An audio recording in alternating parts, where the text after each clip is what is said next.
short announcement. Our program will begin at exactly 10 a.m. Thank you.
Magandang umaga.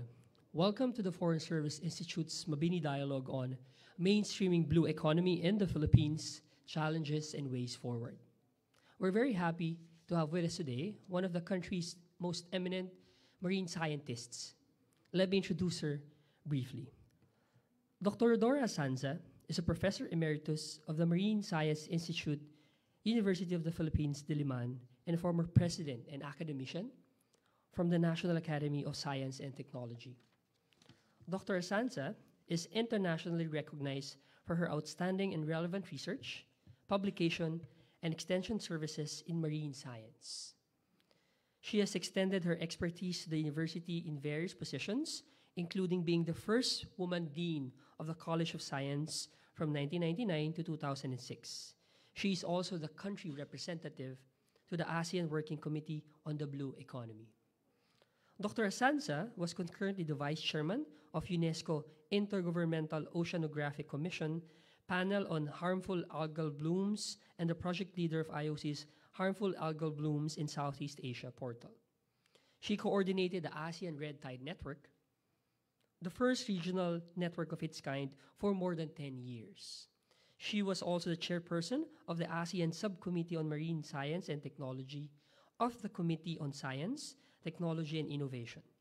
Dr. Azanza received numerous scientific awards, which include the UPAA Lifetime Distinguished Achievement Awards from the UP Alumni Association and the 2015 DOST Picard Pantas awardee for Most Outstanding Researcher and Scientist. Without further ado, please give a warm welcome to our guest speaker for today, Dr. Rhodora V. Azanza.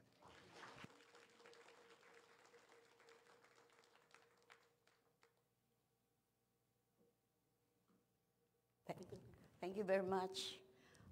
Good morning. Can you hear me? Thank you. Magandang umaga sa ating lahat. I would rather make use of this very technical, highly advanced technological property of the Department of Foreign Affairs. Okay, so I have entitled my talk as A Preferred Future for the Philippine Archipelago. A prosperous and sustainable blue economy. Well, I'll be giving a brief background about the Philippines, and then I'll go directly to my topic, which is on the Philippine blue economy and blue economy in general.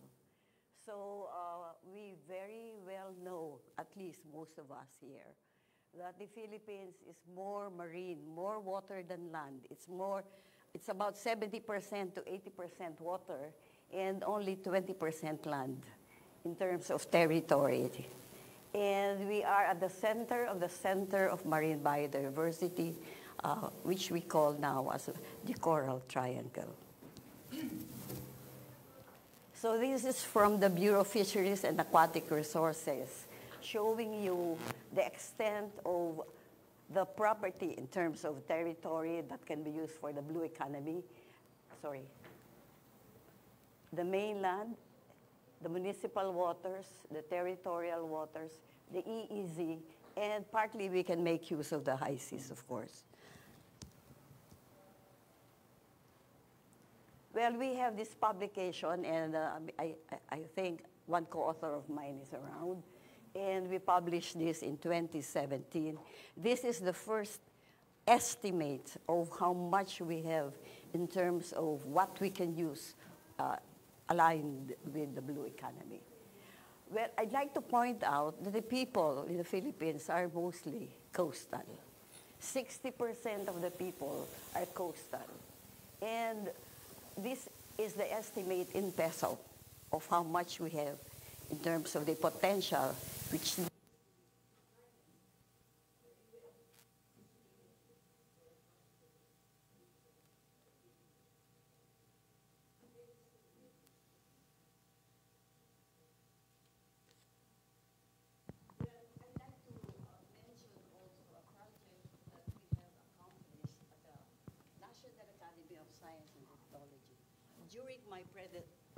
During my presidency, we completed a project which we call the Philippine Science, Technology, and Innovation Foresight. And in Filipino, we call this as Pagtanaw, Looking Ahead, 2050.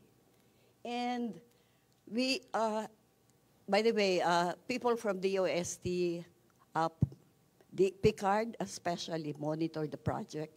It's now out, being used by the government as a planning device towards achieving concrete goals and designing strategic plans for a prosperous Philippine archipelago, hopefully more maritime than land-focused.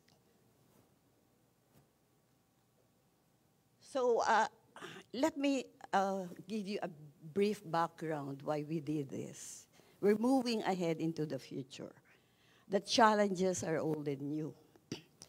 Well, I've mentioned poverty alleviation, climate change, regional politics, and of course, science and technology challenges.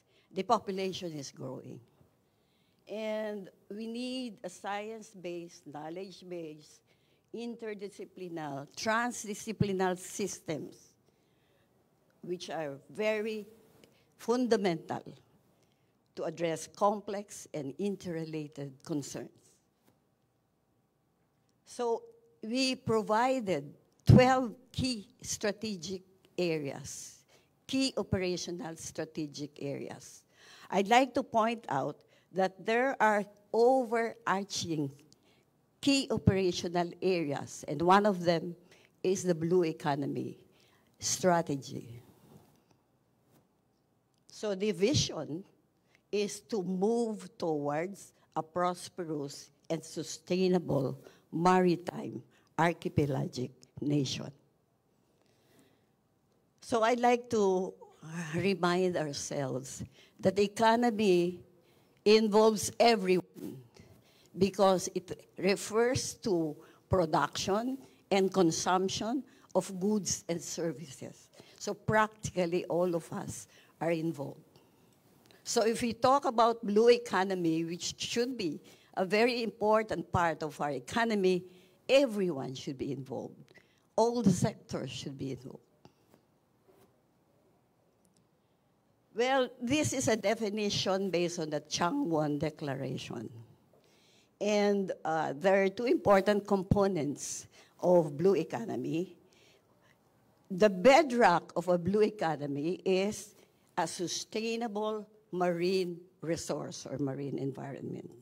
And so therefore, for economic growth and improved livelihoods, we should be able to be concerned with the health of the marine ecosystems.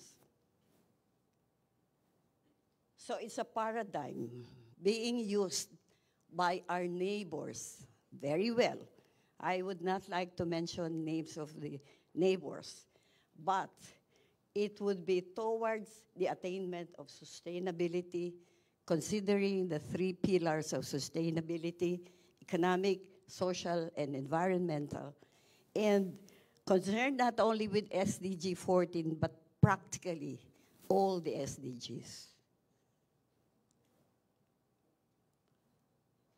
So there is a need for the country to mainstream, consider the development of the Philippine blue economy. Let me go to a little bit of history. I remember in 2012, the Department of Foreign Affairs invited me and Dean Ronald Mendoza to go to a Blue Economy conference in Beijing, okay? And then I realized that a number of our neighbors are already into the development of blue economy. So in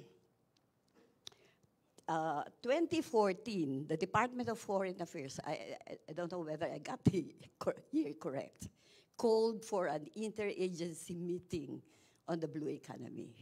Some of the agencies picked up the idea and went into activities aligned with the blue economy. But it was not that, strong enough. The movement was not strong enough. And then a number of Philippine agencies attended the Changwon Declaration on Blue Economy, the definition of blue economy I presented a while ago. And then myself and the others are so keen on really pushing for the blue economy as an advocacy, as a goal, a paradigm for us to take. And so during that time when I was a president, not even before, during the time before I became president, I was pushing for the blue economy. And then in 2019, the Office of the President called for a National Blue Economy Conference. It was a whole of government conference. I saw all the agencies there represented, and even the legislative are represented. But now, we have concrete movements. We have the Philippine Blue Economy Act. It has been approved at the lower house. Senator Lagarda is finalizing the Senate version, and then they will put this together as one Blue Economy Act.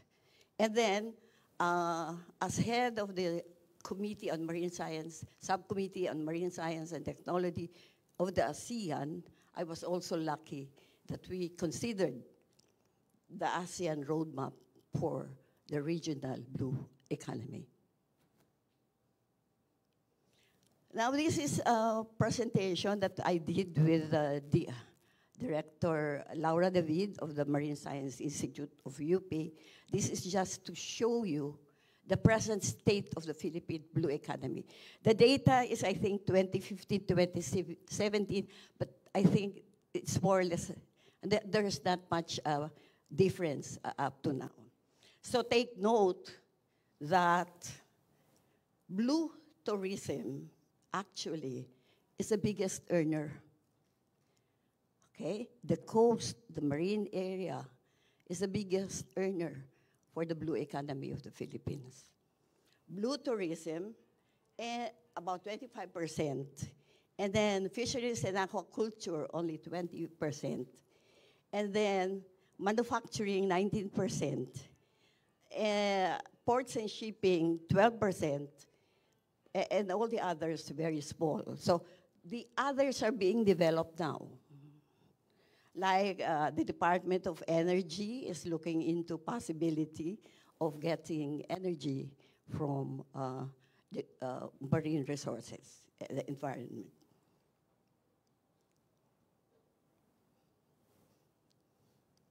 Okay, so there is a need for regional and international linkages on the blue economy. Okay? No matter how we say that this is our territory, that is your territory, the waters are interlinked.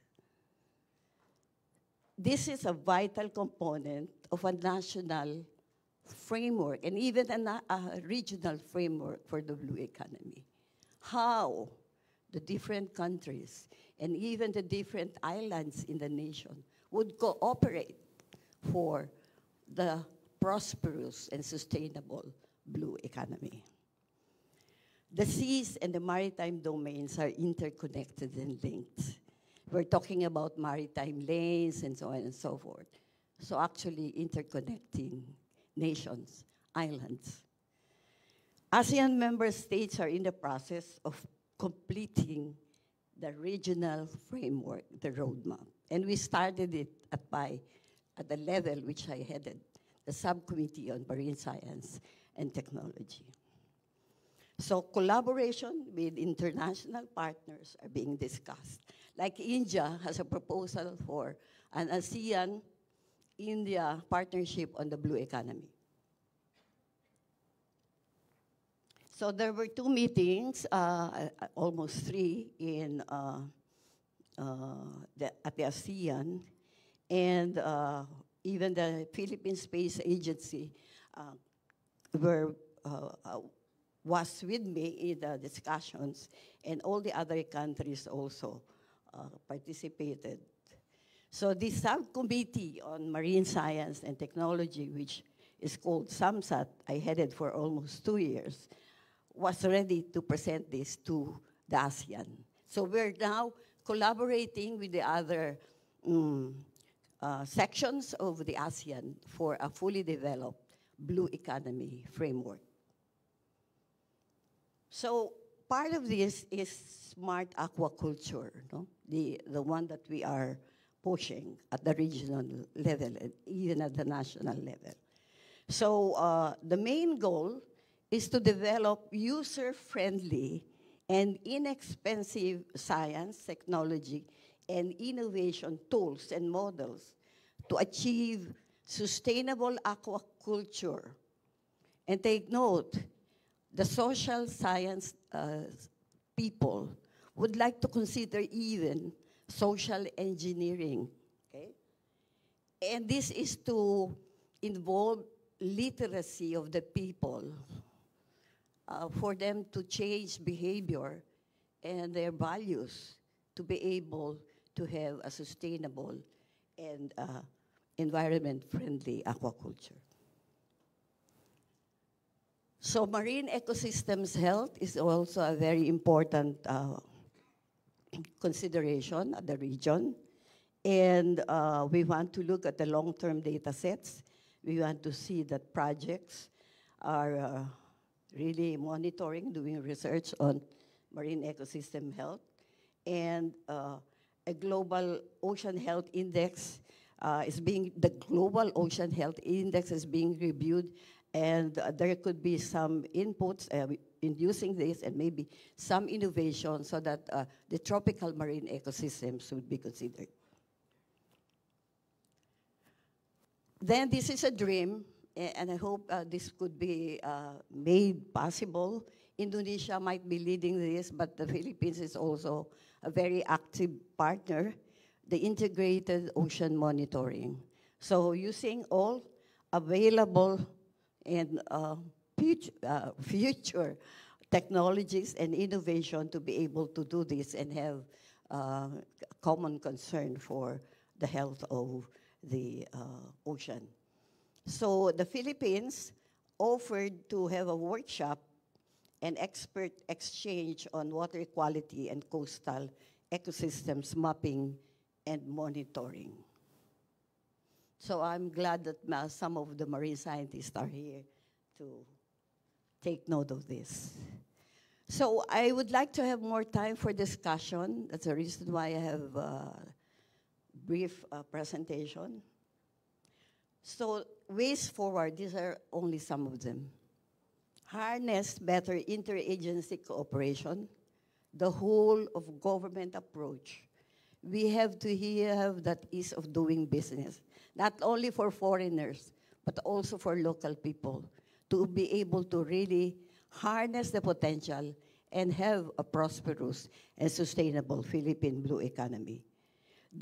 We should have a long-term national RD&I plan considering marine and maritime inputs for informed and science-based decision-making.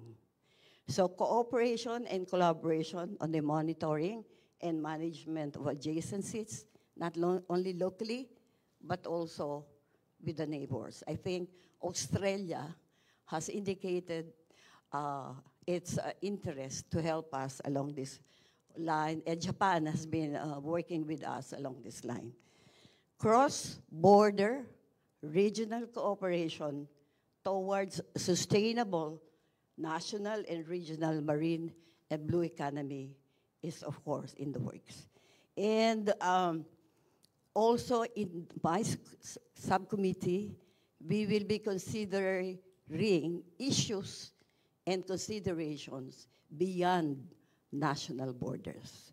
So that would be a very interesting topic for us, especially the Department of Foreign Affairs. So the conservation of marine biodiversity and its sustainable utilization is very important. So educational campaign and sustainable utilization, participation in local, national, regional, and international efforts to conserve our marine living resources is very important. Thank you, so that we have more time for discussion. Maraming salamat.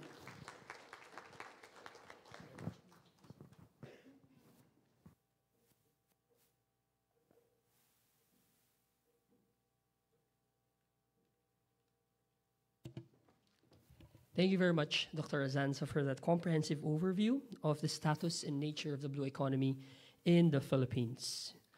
As mentioned by Dr. Azanza, we will now be opening the floor for questions and or comments. There's a microphone in the middle. There's also going to be a roving microphone. If you have any question or comment, we're open to hearing them. Before you ask your question, please state your name and your affiliation. Okay?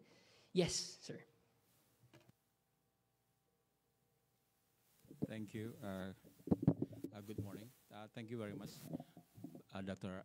Azanza, for your presentations. My name is Muzakir from Indonesian Embassy in Manila. I believe that Indonesia and Philippines recognizes the immense potential of blue economy for sustainable development. And you mentioned the importance of way forward for the blue economy. So I would like to have your view, because you mentioned about cooperation and collaborations. So may I have your opinion on the possible areas of cooperation between Indonesia and the Philippines in the blue economy? Is it in the oceans governance or resource management, or in the blue finance or something like that? Thank you. Thank you very much for that question. I'd like to mention also that it was the Republic of Indonesia that proposed the the idea of having a regional framework for the blue economy when I was the chair of the subcommittee on marine science and technology. And so therefore, from my vantage, from my point of view, the primary cooperation between Indonesia and the Philippines is really on the monitoring and management of the marine resources, and we now have all of this, as what I have mentioned, the ocean monitoring, the ocean, how they call this, aquaculture based on science, technology, and innovation. And also, I think we would have some other collaboration at the ASEAN in terms of the trade and aspects. Yeah. But this is still being considered with the other sectors of the ASEAN. Okay. Any question? Yes.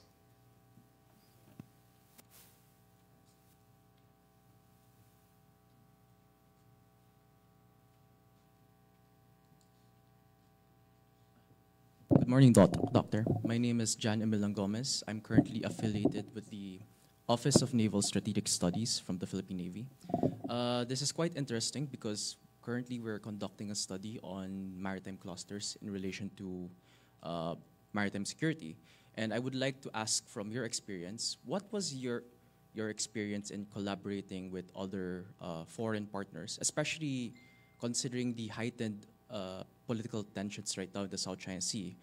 From our perspective, from the Philippine Navy supports all endeavors in protecting the marine biodiversity in the South China Sea, but admittedly, sometimes certain political elements tend to hinder the role in promoting the blue economy and protecting marine biodiversity in the region.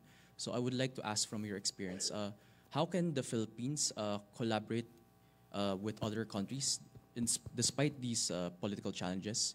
And what can the local marine industry contribute in protecting the marine resources in the South China Sea? Thank you.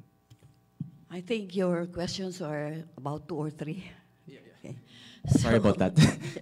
So my first question is, the first question I'd like to deal with is my experience in collaborating with other countries.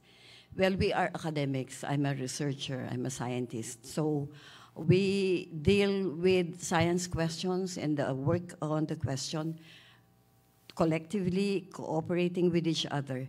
And most of the time, we cooperate with countries we're in, or scientists we would have a project that would have a common goal, and we would be talking, discussing, preparing the proposal, really involved in the preparation of the proposal and in the implementation of the project. And also we consider the unique requirements of the different countries when we go from one country to the other. I was head of one ASEAN project, and I went from one country to the other to get the approval of the appropriate ministry for all the cooperative activities that we did. And then also, when we go to that country, we need to consider the requirements for doing the sampling, gathering of samples for that area. For example, when we did the South China Sea and all the areas along that side and other areas with the Japanese, and we used the Indonesian vessel, oceanographic vessel, we followed the Indonesian requirements. We were not able to board the ship without following all the recommendations, the requirements. And I hope I don't know whether it's the Philippine Navy or the Coast Guard doing this for our country. I hope that system would be in place, and I hope the Department of Foreign Affairs would also be helping in this regard. By the way, in Indonesia, the samples we collected were divided into half. I brought the phytoplankton sample with me, half, and the other half was with the Indonesian. And when we publish the result, it should be a collaboration. And then also, I reminded the Filipino scientists, well, some of them are here and some, when the sample is collected from your area, from your territory, the first author should be the Filipino. I reminded the people from the Bureau of Fisheries and Aquatic Resources in that regard. So I think there should be some guidance, some strict implementation, if you want to, for better cooperation, because that can be done. Research, development, and maybe innovations together at the region and even international. So we don't have problems with other international partners like Australia, Japan, the US, Canada, and all the others. We follow national rules. We follow academic rules in terms of sampling and publishing. And then what was the other one? What the Navy? Okay. So I think we need to review all of this thing regarding what the Philippine Ports Authority, the Marina can do. I was able to meet in most of these meetings. I was in charge of the ballast water management. I headed the interagency committee that reviewed this. And then eventually there was a problem between the ship owners and the people who wanted to really protect the marine environment. But eventually we won nationally, not so much, but at the international level. I think this was carried already. I don't know whether the Philippines signed, but we recommended the signing of the Ballast Water Convention. Okay. Thank you very much, Dr. Azanza. Any question or comment from our panel? Yes.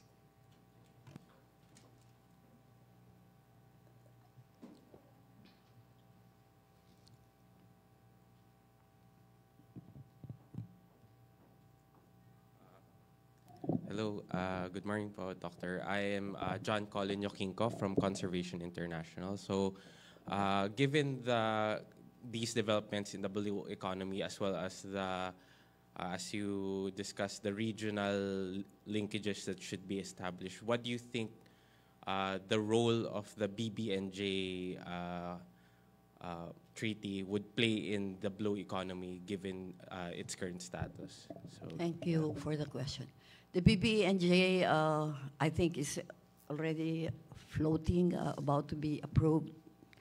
And so, therefore, that would be a big boost to the blue economy.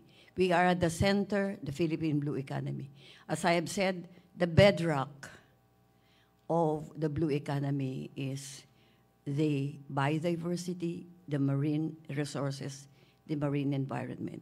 If we destroy completely or not, or partially or whatever, the bedrock, we don't have a thriving blue economy anymore.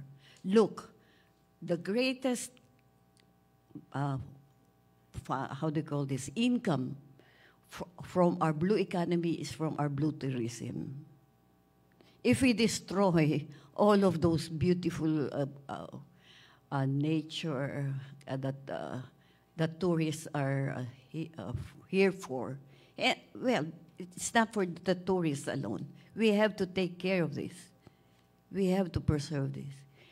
And the fisheries and aquaculture is second in terms of income. But of course, we can boost the other sectors, no, to make them contribute more to the blue economy. Okay? So the base is the marine environment, living and non-living resources of the marine environment. Thank you. Thank you very much, Dr. Azanza.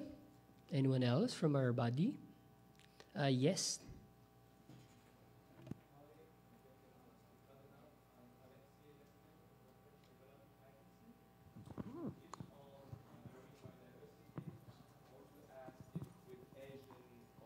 the regional level, you have some examples, yeah, thanks, some examples of marine biodiversity projects with other countries at the regional level. You mentioned the Coral Reef Triangle, so I don't know if you have other examples. It's pretty open. And maybe more specifically, increasingly there are talks about blue carbon.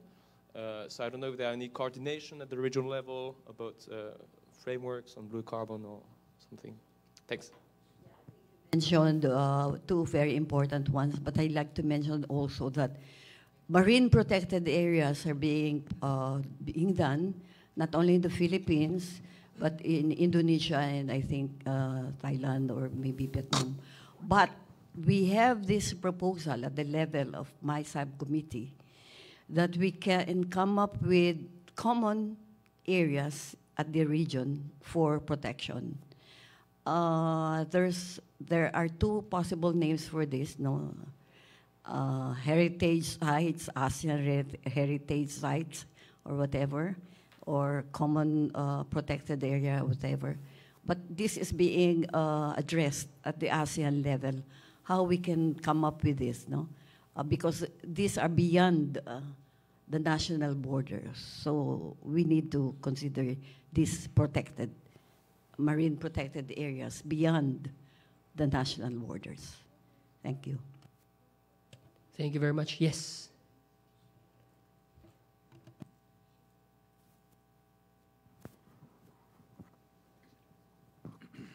Good morning.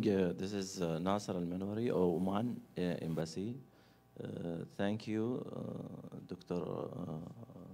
Azanza, for your fruitful lecture. And I guess I want you to highlight on the most concerning challenge for the blue economy in the national in Philippines, for example, and also in the international domain. And what do you think, as a scientist and a researcher, what do you think that's the most challenging for the blue economy? This is, and what do you think also for the pollution in the sea? Do you think this is challenging the blue economy? And that's it. Thank you. Pollution is really important and a very challenging factor in the development of a prosperous blue economy. And the pollution could be coming from different sources. And the more famous would be the marine litter, the plastic litter. It's being addressed, I think. And again, I have always said this, I would like to have a paper, a publication that would really be convincing in terms of the data that they will be presenting. Because the data that has been presented pointing to the Philippines as the #1 polluter is still, I think, for me, is still questionable. I have to know the methods, the methods, where the data came from, how it was gathered, and how it was analyzed. But now we have a national and regional assessment of pollution, especially on plastics and other marine litters. And this is a way forward to address really this problem. But I'd like to mention that the Senate, our Philippine Senate, has addressed this concern. And there is a law, I think it's a law already, that says that it is the company that should be responsible for their waste, so that they don't go from the land to the sea. And they will be given tax incentives. It was Senator Villar who headed that hearing, and I was there, I attended it. And the different companies, national and international, were there. And this is being practiced. And there is a yearly award-giving body. I mean, I can't remember whether it's DTI. I was once a member of the Board of Judges. For those who are engaging in circular economy to reduce waste, circular ways of doing things at the level of the company. So this is being addressed, pollution of different types, especially those that would go to the marine environment. Thank you. I think Dr. Azanza, you might be referring to the Extended Producer Responsibility Act, which mandates large companies and even those that are franchisees to comply with certain plastic reduction targets, right? We'd like to acknowledge the presence of Ambassador Nasser from Oman. Thank you very much for coming. Any question or comment from our body? Yes. Good morning, Dr. Azanza. I'm Inigo Gonzalez from the Foreign Service Institute. I just have one question. What is your opinion on institutionalizing the practice of marine scientific research in developing the Philippines' blue economy? And relatedly, how significant or how important is marine scientific research in developing the Philippine blue economy? Very, very important, not only because I'm a marine scientist. By the way, I'd like to mention that we really need manpower along this line. That's the main gap, not only in terms of infrastructure, but also, we call this superstructure, the manpower. At the University of the Philippines, I'd like to mention, this has been all around, so I can mention this. There is a flagship project, this is to establish virtual university for archipelagic and maritime nation. And this is to address the manpower gap. So not only addressing degree granting programs, but also giving professional trainings for those who would be helping, not only for marine science research, but also for monitoring and management of our marine areas. As I mentioned, it's more than 70% of what we have in terms of our territory. So very, very important. So I think even the Department of Foreign Affairs should be beefing up its marine science area for the blue economy. Thank you. Yes, as a matter of fact, the Foreign Service Institute is tinkering with the idea of having a Law of the Sea Academy. So we'll be launching it hopefully soon and in close coordination with our institutional partners. We're actually live since we started in Facebook. So we're this being seen online. And we actually have several questions. Allow me to read one of which, Dr. Azanza. This is from Mr. Dennis Calvan. And he wrote here, thank you very much for the presentation. The question is, how do we ensure that fishing communities and local government units' interests and preferential rights over access and utilization to coastal resources are protected and recognized? Well, this is the concern of agencies like the Bureau of Fisheries and Aquatic Resources and the local government units. As what they have been reporting, they have already national and local ordinances to do this, to help protect the local fishermen. But as far as how they are being implemented and how the fishermen are really benefiting from this, we still have to have more holistic review and really try to see the impact really of all these ordinances and protection that they are getting. Thank you. Thank you, Dr. Azanza. Question or comment from our body?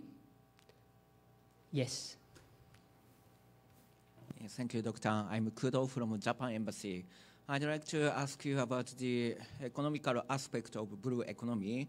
I'm really surprised to know that the tourism, marine tourism, has the biggest share in the Philippines. Maybe Japan has a large share about seaport or manufacturing or shipbuilding.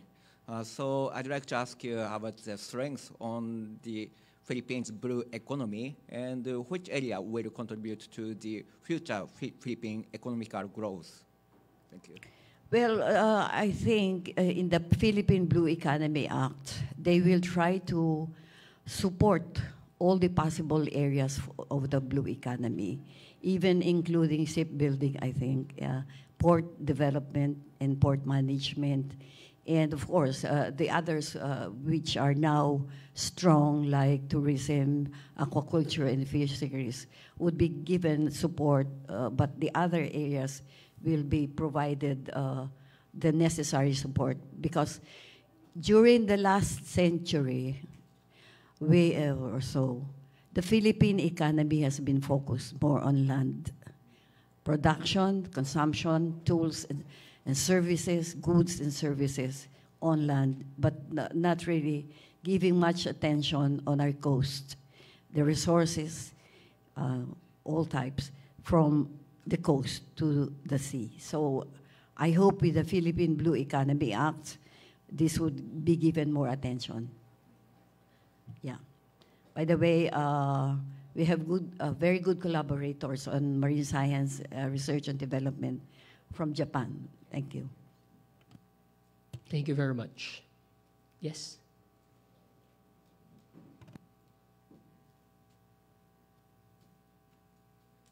Good morning, ma'am. Edwin Estrada from the Foreign Service Institute. Yeah, you mentioned about the whole of government approach, and actually some of ours, the participants mentioned about institutionalizing possibly our blue economy strategy. My question, ma'am, is, can you imagine what kind of whole of government approach are we talking about, meaning who would lead? Because there are a lot of government agencies that actually intersect with regard to the blue economy. There's the Department of Science and Technology, Department of Agriculture, DENR, Department of Tourism. Do you have any idea on how we could have this whole of government approach? Thank you. Well, in terms of economy, it's always the National Economic and Development Authority which is the lead. And as far as I know, based on the latest copy of the Senate version of the Philippine Blue Economy Act, it would be NEDA that would be the lead. But I hope that NEDA would develop a strong and appropriate size in terms of quantity and quality of people and all the activities. Really an appropriate blue economy department or section at NEDA. And of course, the other agencies need to be represented always in the NEDA section of the blue economy. That's what I saw. But this would be open for discussions. Thank you. Just a follow-up question, Dr. Azanza. What are your thoughts on the possibility of creating, or at least exploring, the idea of creating a Department of Marine Resources? Is that feasible? Of course, it's challenging. It's an arduous task. But is it the right move, or is it something that should be left as an idea? It's a long overdue move. In fact, our academy, the National Academy of Science and Technology, has long proposed. By the way, the National Academy of Science and Technology, for the information who do not know, is the advisory body to the President and the Cabinet on matters concerning science, technology, and innovation. So yearly, we give our advice to appropriate agencies and even to the President. So the blue economy has sailed, has taken off. We have been proposing a department, whatever we can call it, marine resources department a long time ago, maybe even earlier than the push for a blue economy. But we have not seen the light yet, no? But there were hearings. And may I mention that when that department be considered, we just don't elevate the present bureau into a department. We review the function, the structure of this Bureau of Fisheries and Aquatic Resources to address the common concern for the resources that would be taken care of, especially in line with the blue economy, and also the community that should benefit from this department. Thank you. I think we can accommodate one more question or comment. Yes. Good morning, Dr. Azanza. I'm Evelyn Katigbak from the Foreign Service Institute, but I used to be with the College of Mass Communication, UP po. My question is, have you had any encounter in the many discussions where you participated where communication is being pushed forth as a framework in mainstreaming the blue economy?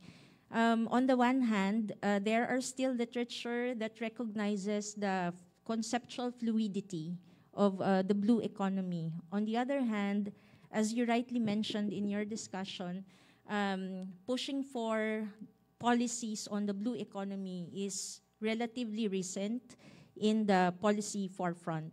So being a scholar on communication, I am interested to know if there had been any conscious or deliberate effort to include a communication framework in the creation of mainstreaming the blue economy. Thank you. Thank you. That is a very important question. In any endeavor, communication is very important, especially if you want to reach out to all the levels of all the sectors of the community. In fact, I mentioned Pagtanaw, the Philippine Outlook for Development.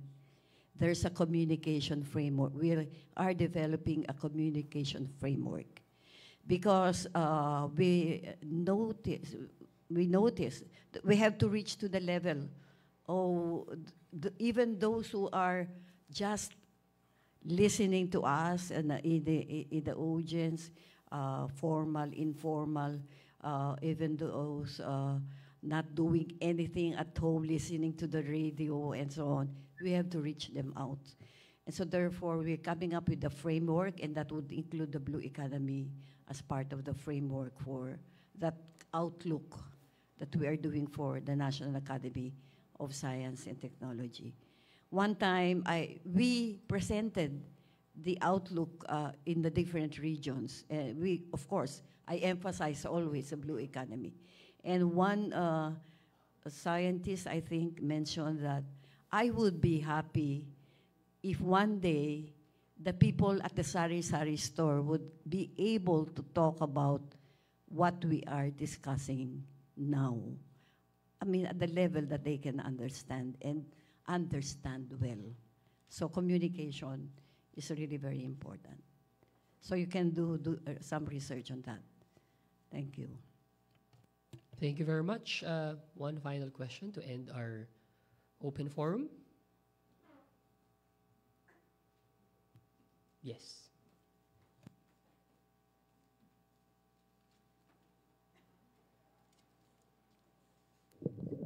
Hello again, Dr. Azanza. In the early 90s, early 90s up to the early 2000s, there's this program called the Joint Oceanographic Scientific Marine Science Expedition in the South China Sea. Marine Science Institute, one of the lead. Yeah. Joms Ray. I was the Dean of the College of Science then. Oh, wow. All right. So congratulations, ma'am, because I feel that Joms Ray is one of those rare activities that actually created confidence, built confidence among the claimants, but at the same time, it's non-political because it was an endeavor among scientists. So it died early in 2010, I think, when China came into the picture. But it's not clear how it ended.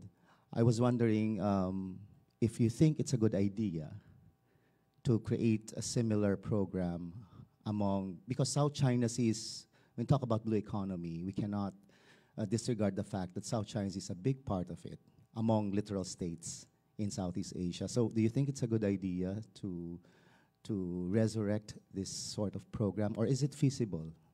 Thank you, ma'am. Thank you. Actually, it's feasible, but you need to have a very good foundation for all of this.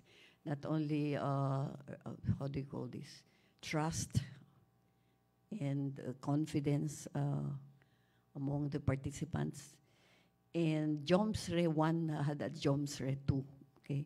So between Philippines and Vietnam. And Joint Oceanographic research expedition has been proposed also by India for the ASEAN. We reviewed it already, but we want it updated. So there might be a joint oceanographic expedition co-funded by India. It's in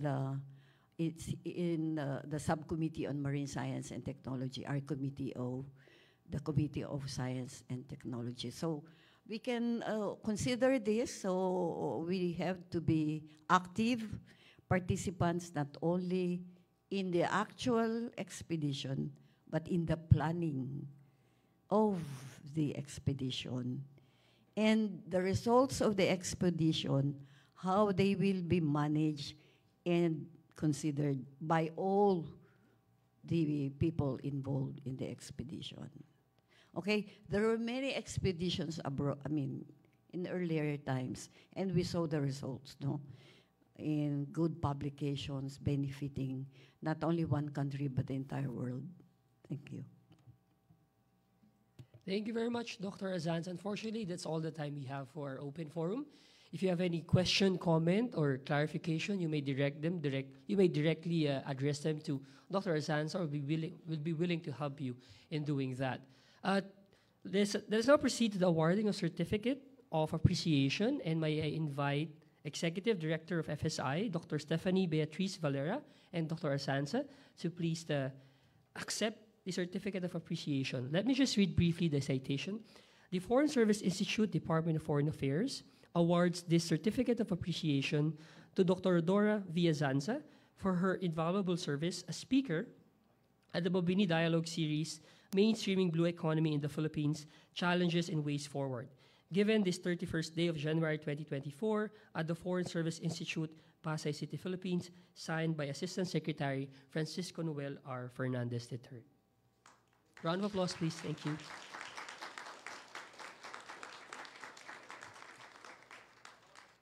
Okay, while we're taking a picture, let me just remind everyone to please turn to the back page of your program, because we have here a QR code for you to give your feedback on our Mabini Dialogue. We'd like to hear from you.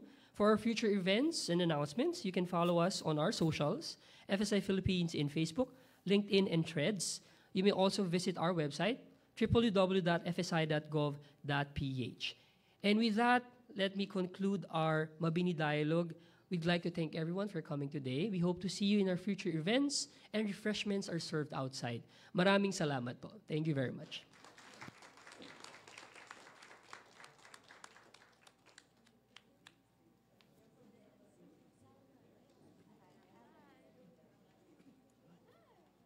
Thank you.